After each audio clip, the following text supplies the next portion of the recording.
garbage man at work. Down the street he goes. What's on his mind? Nobody knows. Alright, I'll tell you. So, in a Walking Dead scenario, you do not need the military. Well, you don't need the military for zombies. You might need it for some restructuring and stability afterwards. But in the immediate aftermath, you don't need them. I was watching Walking Dead, and I understand that show hasn't been relevant for like 10 years, but Netflix put some new stuff up, and I was like, well, we'll see what Rick Grimes is up to.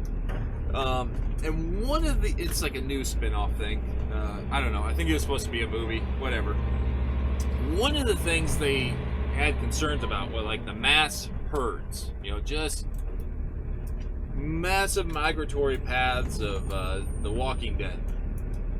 And so they would use like bombs and helicopters or distraction devices to like attract them or destroy them. It's like, this is all not necessary. If you have the ability to procure the resources to fly helicopters, like the fuel and the equipment, you have the resources to get to the top of the landfill. Now, this is a Trashman talking. This is me giving you advice that in this scenario, you don't need the military. You need some greasy diesel guys that are not afraid of carnage. In fact, not only are they not afraid of carnage, they've always kind of secretly hoped to have the opportunity to indulge in carnage without any consequence. This is their moment to shine. So you get these guys up to the top of the D9. You need the ones that know how to like start equipment that's been idle for a while, because obviously batteries and idle fuel, it's not good. You fire up some D9s, multiple D9s. The ones with the steel wheels that are built to go over layers of loose material. That's going to be relevant. And then you trailer up some skid loaders that have the horizontal mounted stump grinders. You know, they're meant to cut down everything from like thick brush to trees. You trailer up there, and then just, you'll probably need to put like a 2,000 gallon barrel up on a steel container, one of those high cube containers. This is going to be relevant later too. And you stage all that stuff, and then you get the guy that in a normal civil world, he was always wanting to be seen and be heard and just be obnoxious.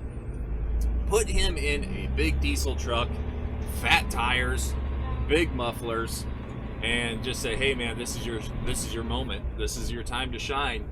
Just go roll coal. Be loud, be seen. Just go down the land, like just go down the road. Go find this migratory, herd, and get their attention. And then bring them back up the hill, snake that trail to the tippy top of the landfill, just where the D9s are just idly waiting. Make sure it's started, Don't start the engines when they get to the top. That's too late. You want those engines running, like ready to go, warmed up, okay? And then pack the cab of those D9s full of like monsters or rains. Okay, not sponsors of this video, just saying, you want these guys or gals, could be some gals, you want them heavily caffeinated and full of beef jerky, right? They're good to go. Protein and caffeine, that's what we're gonna run on for like the next 24 hours. And then they start pushing and smashing and crushing and burying. And you got to be able to like keep pushing those things, because as you start to build up that biomass, it's going to get mushy. It's hard to traverse mushy material, so you got to keep scraping down to dry dirt. And then the stragglers that get past the D9s, that's where the skid loaders show up and kind of clean up the finer details. And just assume you're going to be doing this for hours. You want guys that have been in cabs for like 14 to 16 hours, and I know that's a violation of like DOT rules, okay? Like, we're talking hypothetical scenario, okay? We're not saying like that's what we're doing. Just saying, in this scenario, they could do it. There's truckers that probably, have gone the distance.